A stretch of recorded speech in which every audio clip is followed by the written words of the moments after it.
अस्सलाम वालेकुम, हबीबी Nadeem Memon from Landmark Realty. Well, station से नजदीक अगर बड़ा कारपेट ढूंढ रहे हो तो Aalishan arcade is the perfect choice, because ये एक प्रोजेक्ट है जहां पे आपको बड़ा वाला कारपेट मिलेगा। अच्छा, इसका सबसे बेस्ट पार्ट ये है कि 80% वर्क हैज बीन कंप्लीटेड। इंशाल्लाह अगले साल इसका पोजीशन मिल जाएगा अगर चाहा तो। बेस्ट पार्ट ये है कि स्टेशन से हार्डली 1 मिनट मुश्किल से लगेगा आपको।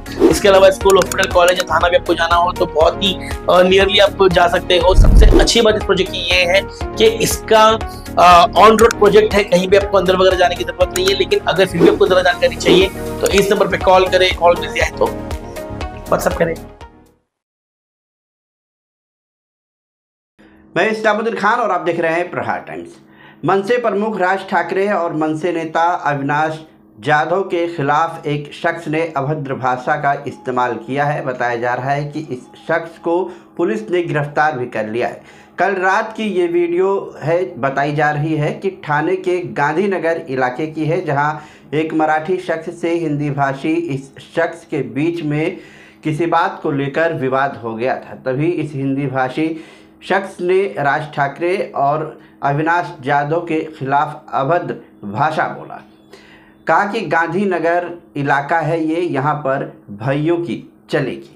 ये वीडियो सोशल मीडिया में वायरल हुई तो चितलसर मानपाड़ा पुलिस ने हिंदी भाषी रिक्शा ड्राइवर शैलेंद्र यादव को गिरफ्तार कर लिया है। वहीं इस घटना को लेकर मनसे कार्यकर्ताओं में काफ़ी गुस्सा देखा जा रहा है और मनसे नेता अविनाश जाधव और रविंद्र मोरे तमाम कार्यकर्ताओं के साथ चितलसर मानपाड़ा पुलिस स्टेशन पहुंचे और पुलिस से मुलाकात की, आरोपी पर कड़ी कार्रवाई करने की मांग की है।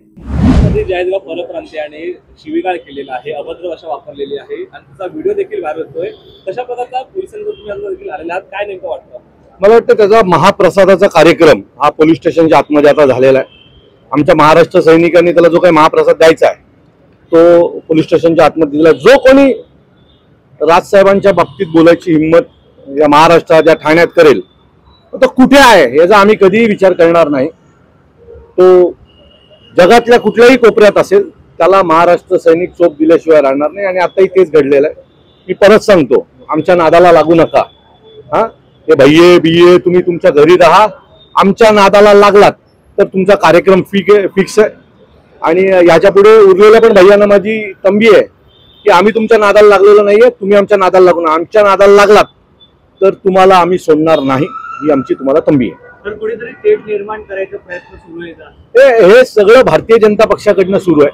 हे भारतीय जनता पक्षाचे जे काही भाडखाऊ नेते जे काही स्टेटमेंट करतात ना सगळीकडे, त्याच्यामुळे यांची हिंमत वाढते। आणि त्यात भारतीय जनता पक्षाला तेच हवं आहे की या महाराष्ट्रात मुंबई ठाण्यासारख्या परिसरात उत्तर भारतीय आणि मराठी असा वाद क्रिएट व्हावा आणि त्यातून उत्तर भारतीय लोकांची सहानुभूती मिळावी आणि मतं जुळीत पडावी, यासाठी जे असे लोक स्टेटमेंट करत असतात। मी परत सांगतो, निवडणुका जवळ, निवडणुका राहिल्या बाजूला, निवडणुका येतात जातात, पण सन्माननीय राजसाहेबांच्या बाबतीत जर चुकीचं वाक्य करायचं जर तुम्ही ठरवलं किंवा बोललात तर तुमचे हातपाय गळ्यात दिल्याशिवाय महाराष्ट्र सैनिक गप्प बसणार नाही।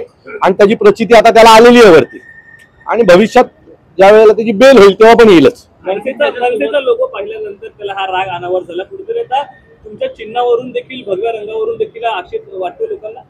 माझं मत आहे की त्याला कशामुळे राग आला मला माहित नाही, पण त्याला त्याच्या आधी काही मराठी मुलांनी, हा विषय असा आहे की तो रात्रीचा विषय होता, तो दारू प्यायला होता, तिथे नाक्यावर काही मराठी मुले उभी होती आणि त्याने त्याला टोकला तिथे, तर त्याच्यावरनं मराठी बोलण्यावरनं तो वाद सुरू झाला। आणि त्याच्यानंतर त्याच्या समोर आमचा मनसेचा एक बॅनर होता, तो बॅनर बघून तो बडबड करायला लागला। त्याच्यानंतर रात्रीची वेळ होती, ते सगळे 4-5 जण एकत्र होते, तो मुलगा एकटा होता, त्याने तिथे काही रिॲक्ट केलं नाही, पण सकाळी आमच्या सगळ्या टीमला त्यांनी कळवलं आणि त्याच्यानंतर आता तुम्ही बघाल आज सकाळपासूनच आमची सगळी पोरं त्याला शोधत होती। आम्ही पोहोचायच्या 2 मिनिटं आधी तिथे पोलीस पोहोचले आणि तो पोलिसांच्या हाताला लागला। त्याच्यानंतर पोलीस स्टेशनला आणला। आता पोलीस स्टेशनला आणल्याच्या नंतर आम्ही पण घुसलो आणि त्याला जो काय प्रसाद द्यायचा आहे त्याचा पाहुणचार पूर्ण महाराष्ट्राच्या मराठी स्टाईलने आम्ही केलेला आहे। हे सरकार म्हणतो हिंदुत्ववादी सरकार आहे, भगवं सरकार आहे, परंतु शिंदेच्या बालेकिल्ल्यामध्ये त्यांच्या अगदी हाकेच्या अंतरावरती अशा प्रकारचं शिवीगाळ। एक मिनिट, कोणाचा हा बालेकिल्ला नाहीये, कशा काय बालेकिल्ला होऊ शकतो? काय बालेकिल्ल्याची व्याख्या काय? म्हणजे त्यांचे नगरसेवक आणि आमदार आहेत म्हणजे बालेकिल्ला? हा बालेकिल्ला ठाण्याचा मराठी माणसाचा आहे, हा इतर कोणा माणसाचा नाहीये। म्हणजे निवडून आले म्हणजे बालेकिल्ला होता का? आमच्याकडे हजारो पोरं आहेत अशी की मराठी माणसावर कोणी काही केला तर अंगावर जातील किंवा त्याचे हातपाय तोडतील. मग आमचा पण बालेकिल्ला होतो जो मराठी माणसाचं संरक्षण करतोय. त्यामुळे हा बालेकिल्ला वगैरे कोणाचा नाही, हा मराठी माणसाचा बालेकिल्ला आहे आणि आम्ही त्याचे रक्षण करतो.